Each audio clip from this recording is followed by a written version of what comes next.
ko'pchilikda investitsiyaga oid tushunchalar noto'g'ri. Ya'ni agarda siz ham investitsiyani o'zingizda asosiy daromad manbai sifatida ko'rmoqchi bo'lsangiz, investitsiyagacha nima qilish kerak? Qanday bosqichlardan o'tiladi? Shu haqida bugun batafsil gaplashamiz. Investitsiya asosan 3 bosqichda amalga oshiriladi. Birinchi bosqich daromad manbai yaratishingiz kerak bo'ladi.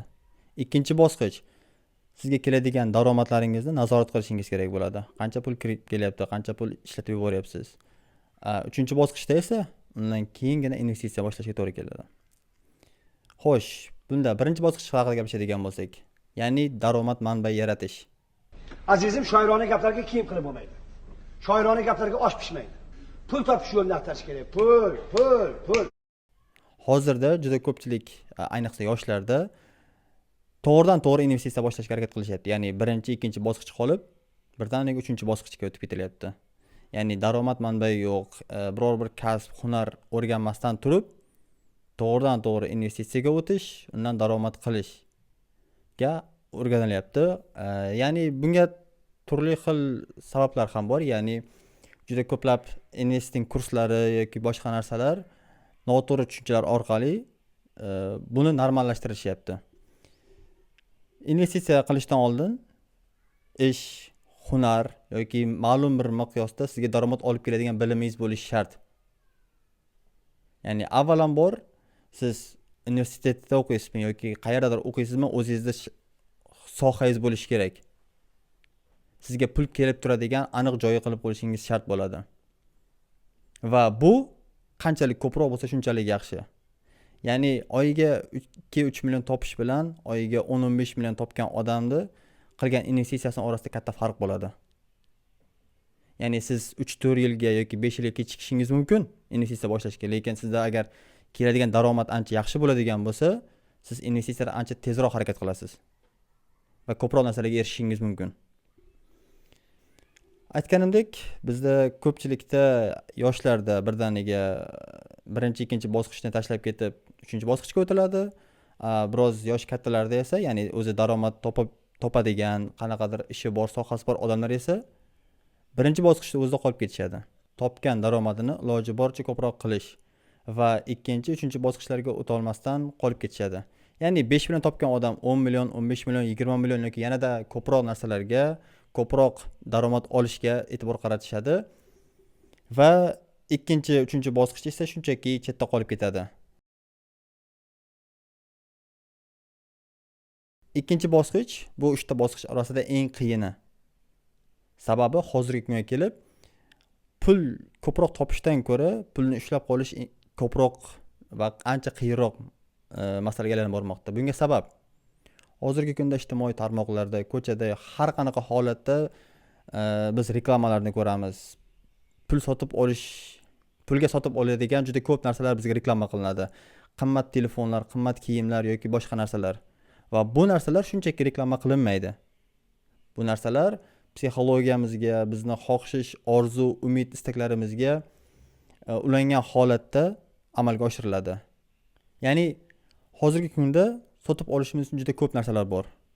Lekin biz agar investitsiya qilmoqchi bo'lsak, biz pulimizni ko'paytirmoqchi bo'lsak, pulimizni saqlashimiz shart, ya'ni yig'ishimiz shart bo'ladi. Juda ko'pchilik hozir o'zini investorman yoki investitsiyani tushunaman deb ta'kidlaydigan Instagramda bo'ladimi, YouTube'da bo'ladimi, eng asosiy aytayotgan narsangiz pulingizni yig'mang. Pulingizni investitsiya qiling, pulingizni nimadir qiling. Ya'ni pulingiz inflyatsiyaga uchramasin. Bu narsa ham ancha xato masala. Ya'ni pul avvalambor yig'ilishi kerak. Pulni yig'ish eng asosiy masalalardan biri. Chunki siz investitsiya qilmoqchisiz.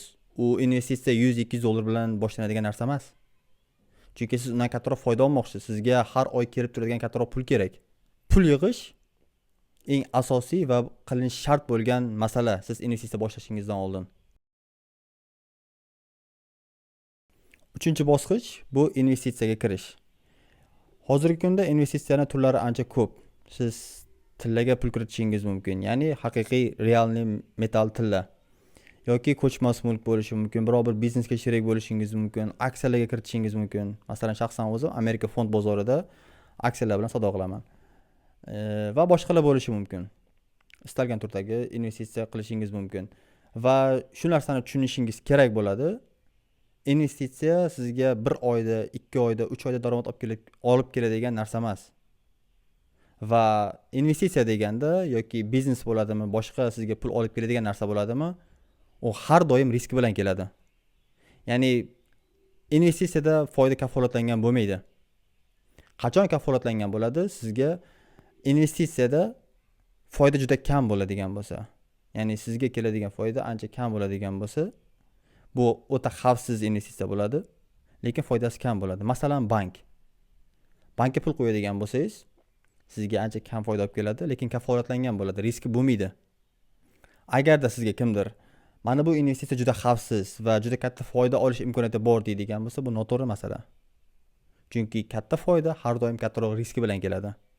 Investitsiyada o'rtacha foyda olib kelish muddati, ya'ni 3 yildan 5 yilgacha bu boshlang'ich vaqt. Kimgadir 3 yilda foydaga kiradi, yaxshi daromad qilishi mumkin, shu sohani ustasiga aylanishi mumkin. O'rtacha 5 yil kerak bo'ladi. Va bu vaqt davomida siz qilgan investitsiyangizni ko'paytirishingiz mumkin, yana unga pul qo'shib borishingiz mumkin.